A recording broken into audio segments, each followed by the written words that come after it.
If you've ever watched a Formula One race or Drive to Survive, you've already seen Rolex all over the tracks. You've seen IWCs on Lewis Hamilton's wrist, Tag Heuer's on Max Verstappen, usually a Monaco if he's winning, and everyone else wears a Richard Mille.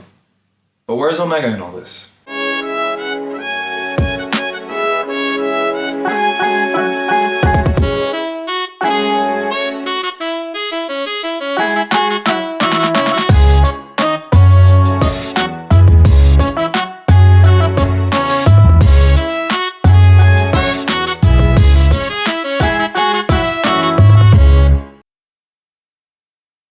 Hi everyone and welcome to Shaluso, and today we are going to be talking about Omega's current lack of involvement in Formula One, where they've done it before, and should they come back to Formula One. Now Omega is very well known for their involvement with NASA and the moon landings. They've been the official timekeeper of the Olympics since 1932, but somehow we don't see them in Formula One, which is odd considering it's probably where you see the most advertising in one spot for watch brands outside of something like Watches and Wonders. But it wasn't always like that. In fact, Omega was associated with one of the biggest names in the business, and that is of course the legendary Michael Schumacher. The 7-time world champion, during his epic championship run, was always seen with an Omega on the wrist. And today I actually have 2 of those Omegas to show you, and that's thanks to today's sponsor, and that is Chronex. They nicely lent in these 2 Omega Schumacher editions for me to film. So if you like either of them or want to browse their selection of Omegas, make sure you check the links in the description below and use the discount code SHALUSO if you find anything you like. But let's backtrack a little bit and talk about the history of the partnership between Omega and Michael Schumacher. Omega joined forces with Michael Schumacher in 1996 and ran all the way till his retirement in 2006. This came right after his first 2 championships with Benetton, right at the beginning of his career with Ferrari. And to commemorate that, they released a series of Speedmaster Racing editions in the colors of the teams that were most associated with Schumacher at the time. They had yellow, where Schumacher actually got his first drive. Benetton was in blue, for where he had got his 2 championships at the time. And of course, red for Ferrari, indicating his future. All 3 of these watches were identical apart from the dial colors, had a very racing look to each of them. They were powered by an ETA 2892 with a Dubois de Praz module. And through the years, they introduced different versions of these. Every time he won a championship, they took advantage to introduce a new watch, very similar to what they've done in pretty much every year since the moon landings. Now, Omegas were found on Michael's wrist throughout his entire tenure at Ferrari. And the interesting thing about that is that from 1993 up till 2004, Gerard Perregaux was the official sponsor for Ferrari. But on Michael's wrist, you'd always see an Omega. And the same carried over when they transitioned to Panerai. I did a whole video on the Panerai partnership with Ferrari if you'd like to see that, but you never saw a Panerai on Michael's wrist either. It was always an Omega, whether it was podiums, interviews, and of course lifting up those championship trophies. There was always an Omega on Michael's wrist during this time. And when he had finished his run of 5 consecutive championships, making for a total of 7, and when he finished his run with Ferrari in 2006, they released the Speedmaster Legend Edition. This was a heavily reworked approach to the Schumacher edition, and it commemorated the legend that was the driver himself. On the inside, it had the much more advanced Omega Caliber 3301, which in itself was based on a Frédéric Piguet 1285, which was a more robust version of the High Horology 1185. So this reflected essentially his growth as a driver. In the same way that they started with just a modular chronograph based on an ETA, they finished commemorating with a much more premium product, with a much more sophisticated movement on the inside, but still with a racing theme. This one was released in 3 main colorways, though they did have a few different editions. Those being red, of course, to commemorate his association with Ferrari.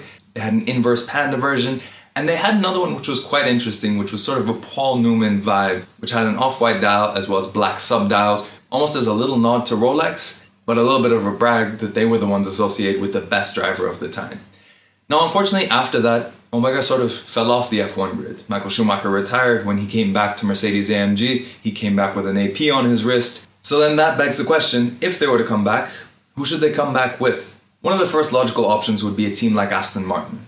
Of course, that would reinforce their Bond connection, which they already have. It's something they play heavily into, and it would be a way for them to capitalize on that connection in the interim between Bond movies. And of course, it would create a lot more cross-branding between Aston Martin and James Bond, Omega and James Bond, 2 brands that are heavily associated with the franchise. However, there's a few downsides to that. For one, Aston Martin only in 2021 signed a new deal with Gerard Perregaux to be their official sponsor, so it's unlikely they're going to break that so soon. The other problem is that it's very hard to get onto Fernando Alonso's wrist, because he is definitely a Richard Mille man, despite the fact that when he was with Alpine, they were sponsored by Bell and Ross. Fernando is often seen with a Richard Mille on his wrist due to his long relationship with the watchmaker itself. The other option is, well, if they did so well with Michael Schumacher, why not go for his son, Mick? Well, one challenge to that is that for the 2023 season, Mick isn't actually on the F1 grid because he was dropped by Haas. The other challenge is that, of course, he didn't perform exceptionally well, so right now it's not really sure as to whether that would be a fruitful association. And last but not least, while he has found a new home at Mercedes-AMG, the 8-time Constructors Champions, he's their reserve, and also Mercedes-AMG is sponsored by IWC and has done an amazing job at making sure that none of their drivers are seen with anything other than an IWC on their wrist. Anytime you see a press shot of Lewis Hamilton, George Russell, Valtteri Bottas or Nico Rosberg when they drove for the team, it was always IWC.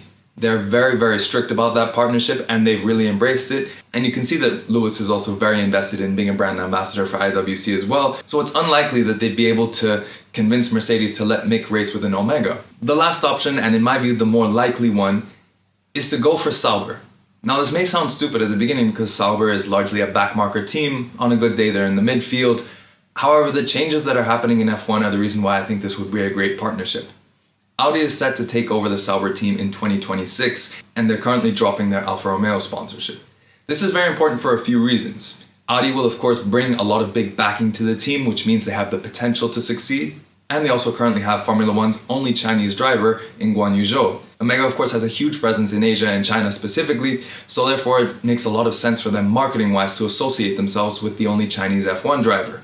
On top of that, with Audi coming in a few years, it could be a way for Omega to get in relatively cheap and enforce a contract similar to what IWC does with Mercedes in making sure that the drivers are always wearing the Omegas. So therefore it means they have just a lot more control instead of cases where you have like Fernando Alonso or Michael Schumacher, world champions who can kind of override a team-based sponsorship if it's not that strong. So in my opinion, yes, I think Omega should come back into F1 because they have a good opportunity to get in with a team where they can get a strong sponsorship, possibly even be a title sponsor in the interim years between Alfa Romeo and Audi, and possibly even latch onto a project that could in the future yield championships. And that's before you even get into things like the technical sharing between the two different companies. I'm sure we could find a lot of F1 grade materials finding their way into Omega watches, and Omega has never really shied away from using exotic materials in the past, so I think it would be a great partnership. But those are just my thoughts. Let me know if you like this video, and let me know in the comments which watch manufacturer do you think should enter F1, and if so, what team would you pair them with? Again, a big thanks to Chronix for lending in the watches for me to film and feature throughout this video. If you liked any of them, make sure you check them out in the links in the description below. And of course, if you like this video, make sure you like it and share it. If you want to see more pictures and infographics of watches as seen throughout this and all of my other videos, then make sure you follow me on Instagram at Shaluso. If you want to see more videos of watches, make sure you subscribe to the channel and hit that notification bell as well so you know when the next video comes out. In any case, thanks for watching this video, and we'll catch you on the next one.